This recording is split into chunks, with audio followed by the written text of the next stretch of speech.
आखिर कोई चैनल ये सवाल क्यों नहीं पूछता है कि सन 2019 के वैकेंसी को आप सन 2022 के अंत तक क्लियर नहीं कर पाए, पर क्या आप ये नहीं दिखा सकते कि अग्निवीर योजना में हमारे सैनिकों का मंथली इनकम कितना है? हर रात के 9 बजे कितना डिबेट कीजिएगा हिंदू मुस्लिम पे? कभी कभी बेरोजगारी पे भी तो कर लीजिए। कनाडा के एक फिल्म फेस्टिवल में रवीश कुमार पे बनी एक डॉक्यूमेंट्री जो है, जिसका नाम है व्हाइल वी वॉच्ड, ये अवार्ड जीत लेती है। देखिए, एक बात तो सही है, या तो आप इनके विरोधी हो सकते हैं या इनके समर्थक, इनको आप इग्नोर तो नहीं कर सकते हैं। कुछ ऐसी बातें रवीश कुमार के लिए एकदम सटीक बैठती है। 2019 में आपको पता ही होगा, उन्होंने रेमन मैग्नेसे पुरस्कार, जो कि फिलीपींस का एक पुरस्कार है, उसको एशिया का नोबेल भी कहा जाता है, ये पुरस्कार रवीश कुमार ने जीता था। देखिए, अगर पर्सनली बात करें तो ये हमको भी पहले कुछ खास पसंद नहीं थे। कारण था, इनका सरकार का बहुत विरोध करते थे, अभी भी कर रहे हैं और उम्मीद है आगे भी करते रहेंगे। भले ही अडानी ग्रुप ने एनडीटीवी का एक बहुत बड़ा शेयर खरीद लिया है और उम्मीद है ये अपना काम नहीं छोड़ेंगे। आप एक चीज सोच के देखिए कि आप भले ही सरकार के समर्थक हो या विरोधी, इसमें जाने का जरूरत है भी नहीं। आपसे अगर मोदी जी मिलेंगे, हमारे प्रधानमंत्री जी, जो कि बहुत ही सम्मानीय है, सभी उनका सम्मान करते हैं, तो आप उनसे क्या सवाल कर सकते हैं?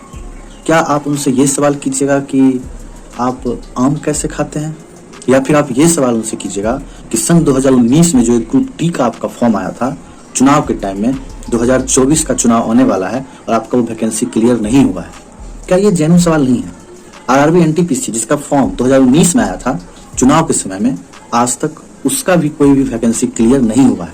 एग्जाम से चल रहे हैं, ठीक है, बीच में 1-1.5 साल आपका कोरोना आया, लेकिन 1 साल पहले भी समय था और अभी भी आपका प्रक्रिया जो है वो बहुत कहने के बाद थोड़ा सा तेज हुआ है। तो आपको कौन सा सवाल जेन्युइन लगता है कि ग्रुप डी का वैकेंसी अभी तक क्यों नहीं हुआ, एनटीपीसी क्यों नहीं हुआ, या फिर आप कितना देर सोते हैं? तो कुछ इस तरीके का बात जो रवीश कुमार करते हैं तो वो लोगों को बुरे लगते हैं, हमको भी लगते थे पर्सनली। बट आप एक इंसान है और एक इंसान जो है वो हर चीज सोच सकता है। आप एक तरफा किसी का समर्थक या विरोधी मत बनिए। आप सोच के देखिए, हमारी मीडिया आज क्या दिखा रही है। आज आप टीवी खोलिए, कभी ज्ञान व्यापी एकदम से, कभी हिंदू मुस्लिम, ठीक है वो सभी मुद्दे हैं, देश में वो मुद्दा है, लेकिन क्या सिर्फ वही मुद्दा है? आप नीचे डाटा देखिए, इस 2021, 22, 20 कभी का डाटा उठा के देख लीजिए, किस चीज पे हमारा प्राइम टाइम चल रहा है हमारे देश में। आपके दिमाग में वास्तव में क्या डाला जा रहा है? अब आप सोचिए ना, हम जिस वैकेंसी की बात कर रहे हैं, एसएससी सीजीएल का वैकेंसी 2020 का अभी तक क्लियर नहीं हुआ है। 2020 का 2 साल, 2019 का जो वैकेंसी था उसका रिजल्ट 4-5 महीने पहले आया। 3 साल 4 साल आप 2 से 3 एग्जाम लेने में लगा दे रहे हैं। तो इस पे अगर कोई सवाल पूछता है तो फिर इसमें गलत क्या है? आप एक चीज सोचिए, खुद ही सोचिए। जो बड़े लोग हैं हमारे देखने वाले में से भी, हमको पता है उन पे फर्क नहीं पड़ता है, लेकिन जो मिडिल क्लास फैमिली के हैं, जो अपने बच्चे को घर के बाहर रख के पढ़ा रहे हैं, कोई पटना में, कोई दिल्ली में, पहले जो आटा 25 रुपए की जाता था, 28 रुपए की जाता था, उसका दाम आपको पता है 35 जा चुका है। सरसों का तेल जो आप 100 रुपया में खरीदते थे, 200 रुपया में आप खरीद रहे हैं। तो जो बच्चा पहले 5 से 6 हजार रुपया में पटना में या दिल्ली में रह पा रहा था, आज उसको सीधा 8 से 10 या 12 हजार रुपया खर्चा है। और आप 3-3, 4-4 साल तक ना वैकेंसी को क्लियर करते हैं। वैकेंसी का सीट कम हो रहा है, ज्यादा हो रहा है, इस पे तो बात ही नहीं करना चाहिए, क्योंकि आपको खुद ही पता है कि जो वैकेंसी आज से 5 साल 6 साल पहले एसएससी को उठा के देख लीजिए, 10,000 15,000 वैकेंसी आती थी, वो 4,000 तक आई है। अभी हाल ही में जब 24 का इलेक्शन है, चलिए इलेक्शन के बहाने से ही इस बार 20,000 वैकेंसी आई है एसएससी सीजीएल में। रेलवे का भी सुनते आने वाला है, अनाउंस किए हैं कि 10 लाख वैकेंसी देंगे। उम्मीद है इलेक्शन के बहाने ही दे दें। ये आप लोग भी सोच सकते हैं कि रवीश कुमार जब आपको अच्छे नहीं लगते तो फिर थोड़े से अच्छे क्यों लग गए? आप एक चीज सोच के देखिए, नौकरी का एक सीरीज चलाया गया था रवीश कुमार के एनडीटीवी में प्राइम टाइम में। हम चैलेंज करते हैं किसी भी न्यूज चैनल को, हिम्मत है तो अनएम्प्लॉयमेंट पे एक सीरीज चला के दिखा दे, एक सीरीज चला के दिखा दे। नहीं चला सकता है। क्या अनएम्प्लॉयमेंट मुद्दा नहीं है? सिर्फ हिंदू मुस्लिम और बाकी फालतू जो मुद्दे हैं वही मुद्दा है देश में। आप जब कोई भी प्राइम टाइम देखिएगा, चाहे किसी भी चैनल पे हो, चैनल का उतना नाम नहीं लेंगे, सभी आप लोग जानते हैं, और आप एक नाम जो मैं लूंगा, आप एनडीटीवी का प्राइम टाइम देखिए और बाकी सभी चैनलों का देखिए। क्या आपको लगेगा कि ये जो प्राइम टाइम चल रहा है ये सरकार विरोधी है? आपको देखने से लगेगा एनडीटीवी का प्राइम टाइम, पर आपके पास खुद सोर्स है। आप गूगल कीजिए, आप यूट्यूब से सर्च कीजिए, आप कहीं से भी सर्च कीजिए, क्या जो न्यूज चलाया जा रहा है वो गलत दिखाया जा रहा है या फिर सही दिखाया जा रहा है? अगर सही दिखाया जा रहा है तो फिर सच बुरा क्यों लगे? और आप जो डिबेट सुनते हैं हिंदू मुस्लिम पे, मंदिर मस्जिद पे, नुपुर शर्मा वाला मैटर हुआ, सारा डिबेट के कारण हुआ था। आप ये फिर सोचिए कि उस डिबेट से आपके दिमाग में क्या जा रहा है। आप मेरी बातों को मत मानिए, आप खुद ये सोच के देखिए कि आप जो डिबेट हिंदू मुस्लिम पे देख रहे हैं, धर्म पे देख रहे हैं, जाति पे देख रहे हैं, कुछ भी अलग चीज पे देख रहे हैं, उससे आपके दिमाग में क्या जा रहा है? हमारे देश का विदेशी मुद्रा भंडार जो कि पिछले 4-5 महीने में रिकॉर्ड स्तर पे नीचे गिरा है, क्या इस पे बात नहीं होनी चाहिए? हाँ, ये सही है, हमको भी पता है, आपको भी पता है, रशिया यूक्रेन का युद्ध चल रहा है, इस कारण से दिक्कतें आ रही हैं।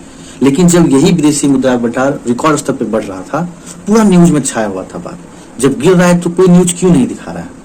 और अगर कोई न्यूज दिखा रहा है तो इसका मतलब ये नहीं कि वो विरोधी है किसी का। सरकार कोई चैनल ये सवाल क्यों नहीं पूछता है कि सन 2019 के वैकेंसी को आप सन 2022 के अंत तक क्लियर नहीं कर पा रहे हैं, क्यों? आप बोलते हैं कि ज्यादा फॉर्म भरा गया। अरे आप 120 करोड़ के देश को जो कि लोकसभा का चुनाव कराते हैं, तो आप 7 से 8 चरण में 2 से 3 महीने में करा देते हैं। 120 करोड़ लोग जहाँ पे है, सबसे ज्यादा मतदाता भारत में, और आप अगर 1 करोड़ बच्चा, 1.5 करोड़ बच्चा कोई फॉर्म भर देता है, आपको उसको क्लियर करने में 5 साल लगते हैं, क्यों? क्या ये सवाल जायज नहीं है? अगर आप इस बात की तारीफ कर रहे हैं कि उज्ज्वला योजना ने देश के करोड़ों घरों को गैस सिलेंडर दिया, जिससे कि हमारे घर के माँ बहन धुआं सोखने से बच रहे हैं, तो क्या आप ये कहने की हिम्मत नहीं रखते हैं कि 450 का सिलेंडर आज 1200 रुपए तक में मिल रहा है? कितना उज्ज्वला योजना का गैस है जो चल रहा है? आप ये भी तो देख सकते हैं, आप ये सोच सकते हैं, आप ये समझ सकते हैं। लेकिन अगर कोई ऐसा सवाल कर दिया तो फिर वो सरकार विरोधी हो गया। क्या ये सच नहीं है कि हमारी इसी सरकार ने, जिस वक्त चुनाव था, चीख चीख के कहा था कि 2 करोड़ रोजगार देंगे हर साल? पूरा मीडिया इस चीज को दिखा रहा था, वो बहुत अच्छा था, आप भले दिखाए, पर क्या आज आप में ये हिम्मत है कि आप ये दिखा सकें कि हर साल कितने रोजगार मिल रहे हैं? नहीं दिखा पा रहे हैं। अरे वो तो छोड़िए, 2019 का वैकेंसी आप 22 तक क्लियर नहीं कर पा रहे हैं, तो फिर नया रोजगार का क्या बात करते हैं? ये बिल्कुल सही बात है कि नई सरकार के आने से विश्व में हमारा प्रभुत्व बढ़ा है। आप इस चीज को दिखा रहे हैं, ये बहुत अच्छी बात है, पर इस चीज को भी दिखाइए ना कि विश्व में तो प्रभुत्व बढ़ा है, पर नेपाल भी हमसे नाराज हुआ था। हमारे मना करने के बावजूद श्रीलंका ने चीन के उस जासूसी जहाज को अपने पोर्ट पे रहने का आदेश पारित कर दिया। आप इस चीज को भी तो दिखाइए। बहुत अच्छी बात है, हमारी सरकार के आने के बाद से चीन भी डरा हुआ है। आप ये चीज को दिखाते हैं न्यूज में, और सही भी है, चीन डरा हुआ है। हमारे गलवान घाटी को आप इंसिडेंट्स को देख चुके हैं, इसमें कि हमारे भारतीय ने कैसे चीनी सैनिकों को पीछे भेजा था।